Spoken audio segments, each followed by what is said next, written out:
kulan wacan oo wanaagsan daawadayaal halkani aad naga daawanaysaan waa Warley's Media fadlan haddii aad ku cusub tahay bartan YouTube-ka aan ku leenahay subscribe saar ku soo dhawow wararkii ugu dambeeyay ee dunida dacaladeeda gaar ahaan Soomaaliya qodobada aad ku daawan doontaan warkanana waxaa ka mid ah xildhibaan ka tirsan dowladda federaalka ee Soomaaliya oo weerar culus ku qaaday madaxweynaha Galmudug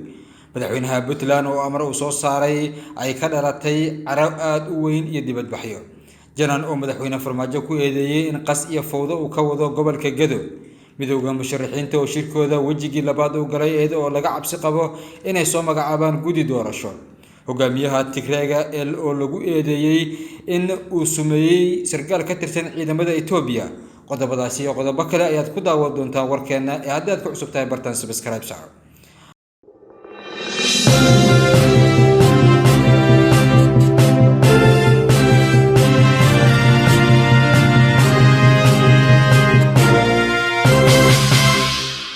aynu ku bilaabana daawadayaal xildhibaan ka tirsan dowladda federaalka ee Soomaaliya ayaa waxa uu ku eedeeyay madaxweynaha Galmudug in shaqadii loo dirsaday shaqo aan ahayn uu hayo xildhibaan Mahad Salaad oo ka tirsan golaha shacabka baarlamaanka federaalka ee Soomaaliya isla markaana ka soo jeeda Galmudug ayaa weerar afka ah ku qaaday madaxweynaha maamulka Galmudug Axmed Cabdi Kaariye Qoorqoor xildhibaanka ayaa waxa uu sheegay in madaxweynaha Galmudug shaqadii loo dirsaday uusan haynin isaga oo sheegay inuu ku sugan yahay magaalada Muqdisho wax badan oo ka qaban hawshii loo egmaday qoraal uu soo dhigay bartiisa Facebook ayuu arrinkaasi ku sheegay isaga oo yiri degmada Bacadweyne ee gobolka Mudug weerar shalay ay al-shabaab ku qaadeen dadka deegaanka waxa ay ku dileen dad shacab ah iyo ciidan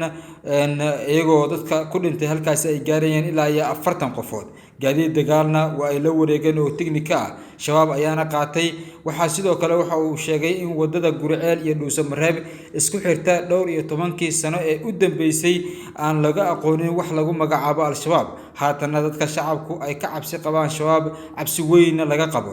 xildhibaanka ayaa sheegay in mas'uuliyiinta xilalka hayana ay ka caageen wadadaasi oo aysan hadda mari karin taliyaha xoogga dalka General Odawa ayuu sheegay in miino loo dhigay asbuucii hore isaga oo doonayay in uu wadadaasi maro ilaahayna uu ka badbaadiyay aeroboortka Dhuuso Mareeb al-shabaab dhowr mar ay duqeeyeen diyaaradii madaxweyne Qoorqoor sidayna dhowr asbuuc ka hor waa tii gantaalada lidka diyaaradaha ah lagu garaacay muddo yar kadib markii ay duushay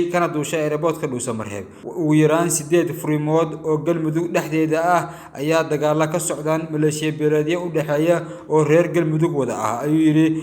xildhibaanka arrinkan ka hadlayay waxa uu sheegay in madaxweyne Qoorqoor hal beesha uu ka soo jeedo iyo beelo kale ay ku dagaalamayaan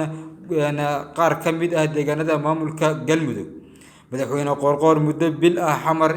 ayuu joogaa Istanbul iyo xafiiska Fahad Yaasiin ayuuna u kala gooshayaa deegaankii loo doortana waxa soo dhibaataha ayaa ka jirta maantana magaalada dhexdeeda ayuu ku soo dhagistay boor weyn oo uu ku soo qortay Galmudug warankii yaamba ay ka tumatay xildhibaan Mahad Salaad ayaa qoraalkaasi soo dhigay bartiisa Facebook isaga oo madaxweynaha Galmudug ku eedeeyay in shaqadii loo igmaday uusan qabanin watahay daawadayaal wali waxaad naga daawanaysaan Warley's Media markana Puntland go'aan uu soo saaray madaxweynaha Puntland Siciid Cabdullaahi Deni ayaa cara aad u weyn ka dhalatay iyadoo dibadbaxyo uu sababay go'aankaasi kadib go'aankii xalay ka soo baxay madaxweynaha Puntland mudane Siciid Cabdullaahi Deni ee ahaa in cashuurta deegaanada maamulkaasi lagu qaado lacagta doolarka Mareykanka ah ayaa waxa arintaasi ka dhalatay carab weyn iyo dibadbaxyo maanta ka bilowday deegaanada Puntland dadweyne fara badan ayaa isugu soo baxay magaalooyinka waaweyn sida Garowe Boosaaso iyo Gaalkacyo kuwaasi oo ka dalbanaya madaxweynaha Puntland Siciid Cabdullaahi Deni inuu arrinkaasi ka laabto dibadbaxayaasha ayaa ku qaylinayay erayo ka dhan ah hoggaanka maamulkaasi iyaga oo ku eedeeyay in uu uga sii darayo sicir bararka baahsan ee ka jira deegaanadaasi arinta ugu ay ku eedeeyeen waxa ay sheegeen in ay salka ku hayso xiisadan ay ka soo bilaabatay kadib markii ganacsatada waaweyn ay ka biyo diideen qaadashada lacagta shilinka Soomaaliga ah halka kuwa yaryarna ay ka soo horjeesteen adeegsiga lacagta doolarka Mareykanka ah sidoo kale xeelarayaal dhanka dhaqaalaha ah ayaa rumaysan in go'aankan uu uga sii dari karo xiisada dhaqaale ee ka taagan Puntland si kastaba go'aanka xalay ka soo baxay madaxweynaha dowlad goboleedka Puntland Siciid Cabdullaahi Deni ayaa la sheegayaa in uu bilaamayo ama uu dhaqan galayo 1 bisha December oo maanta ka bilaabata waa tahay daawadayaal Walalis Media ayaad weli naga daawanaysaan markana wasiir ka tirsan maamulka Jubbaland oo lagu magacaabo Janan ayaa waxa uu sheegay in madaxweynaha Soomaaliya Maxamed Cabdullaahi Farmaajo uu qas ka wado gobolka Gado waa sida uu hadalka u dhigay wasiirka amniga maamulka Jubbaland Cabdirashiid Janan ayaa madaxweynaha dowladda federaalka ee Soomaaliya mudane Maxamed Cabdullaahi Farmaajo ku eedeeyay in uu ku tala galay colaad sokeeyo oo ay galaan maamulkaasi iyo dadka degan gobolka Gado balse uu ku fashilmay kadib doorashadii Axmed Madoobe ee halkaasi ka dhacday magaalada Kismaayo ka dhacday wasiirku waxa uu sheegay in Farmaajo uu si cad u diiday in uu wada hadal la galo Axmed Madoobe taasi oo uu ku tilmaamay in xarigii loogu geystay Muqdisho in ay daba socotay markii uu diiday qorshihiisa sidoo kale waxa uu sheegay in marka la tixraacayo sheegashadiisa Janan ayaa waxa uu sheegay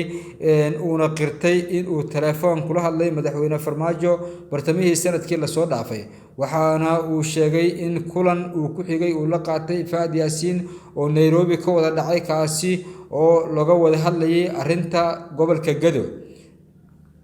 isagoo ka qayb galaya barnaamij ayuu sheegay in kulan 4 saacadood socday uu la qaatay madaxweyne Farmaajo isla markaana ay isku fahmi waayeen qorshaha loo soo bandhigay oo ay ka mid ahayd sida uu sheegay in uu soo gacan geliyo gobolka Gado si xildhibaano taageersan looga soo saaro halkaasi weli waxaad naga daawanaysaan daawadayaal Walalis Media fadlan haddii aad ku cusub tahay bartan YouTube-ka aan ku leenahay subscribe saaro si share garee saaxiibada la wadaag si markasta warka ugu horeeya ee dalka Soomaaliya ka dhaca oo u noqdo qofka ugu horeeya ee uu soo gaarayo markana musharaxiinta ku shirsan hotelka Jazeera afayeenka midowga musharaxiinta Ridwaan Xirsi Maxamed ayaa faahfaahin ka bixiyay natiijo kulan iyo kulamo kale oo musharaxiintu ay la yeesheen madaxweynaha dowlad goboleedka Galmudug iyo macadka Heritage oo lagu cadeeyay in shirkooda diiradda lagu saaray hoggaanka hanaanka doorashada dalka midowga musharaxiinta ayaa madaxweynaha Galmudug kala hadlay sidii uu uga qayb qaadan karo hirgelinta hanaanka ay dalka uga dhici karto doorasho xor iyo xalaal ah iyo in marxaladaha kala guurka ah laga gudbo qaab wada tashi ah wadar ogol ah dadka deegaankuna aysan dhibaato ugu imaanin musharaxiinta oo dhaliilay hadallada xanafta leh ee ka soo yeeray mas'uuliyiinta dowladda federaalka ee Soomaaliya ayaa xasuusiyay in laga sugayo qabashada doorasho nabadgelyo iyo waqtigeeda ku dhacdo waxaana ku baaqeen in la joojiyo xasradaha laga dhex abuurayo dowlad goboleedyada iyo dowladda federaalka ee Soomaaliya lagana fogaado dhammaan arrimaha dib u dhaca u keeni kara doorashada musharaxiintu waxa ay kale ku baaqeen in la midoobo sarana loo qaado amniga iyo in dowladdu ay muhiim u tahay inay muhiimadda koobaad siiso sugidda amniga inta lagu guda jiro xilligan xasaasiga ah ee dalka la doonayo in ay doorasho ka dhacdo daawadayaal weli waxaad naga daawanaysaan Walalis Media markana aynu eegno Itoobiya oo dagaalo aad u xun ay ka socdaan oo u dhaxeeya dowladda federaalka ee Itoobiya iyo sidoo kale hogaamiyaasha gobolka Tigreega hogaamiyaha gobolka Tigreega ayaa lagu soo waramayaa inuu sumeeyay sarkaal sare oo ka tirsan ciidanka Itoobiya hogaamiyaha maamulka awoodiisa la wiiqay ee Tigreega ayaa lagu eedeeyay in ay sumeeyeen sarkaal sare oo ka tirsanaa ciidamada militariga Itoobiya ka hor inta uusan bilaaban dagaalka u dhaxeeya ciidamada federaalka iyo kuwa taabacsan Tigreega ra'iisul wasaaraha Itoobiya Abiy Ahmed ayaa ku eedeeyay hogaamiyaasha Tigreega in ay sumeeyeen General Debrena Macron oo ka tirsanaa saraakiisha ka howlgalaysay xero militari oo ku taala gobolka Tigreega waxa uu sheegay Abiy in 15 maalin ka hor inta uusan bilaaban dagaalka u dhaxeeya ciidamada dowladda federaalka iyo kuwa taabacsan Tigreega inay sameeyeen sumeyntaasi General Deriba kadib markii uu la soo qadeeyay hogaamiyaasha TPLF Abiy Ahmed ayaa sheegay in generaalka dhibaato xoogan ka soo gaartay sunta la siiyay waxa uu tilmaamay in ilaa iyo hadda uu la jiifo dhibaatada sunta uuna awoodi waayay in uu soo kaco shaqadiisana dib ugu laabto ciidamada federaalka Itoobiya ayaa dagaalkan la galay xoogaga taabacsan Tigreega waxayna ka gaareen guulo waaweyn sida ay sheegteen waxayna ciidamada dagaalka kula wareegeen magaalada Makalla ee sida iyo caasimadda u ah gobolka Tigreega iyo magaalooyin kale oo udub dhaxaad u ah gobolkaasi Tigreega daawadayaal waxaad naga daawanaysaan Warlalis Media fadlan haddii aad ku cusub tahay bartan YouTube-kan ku leenahay subscribe saar share garayso saaxiibka u gudbi si markasta wararka ugu waaweyn ee dalka ka dhacaya ay isagu soo gaaraan intaan ku kulmayno warkan mid lamid ah waxaan idin leenahay anagoo isku duuban sidaas iyo nabadgelyo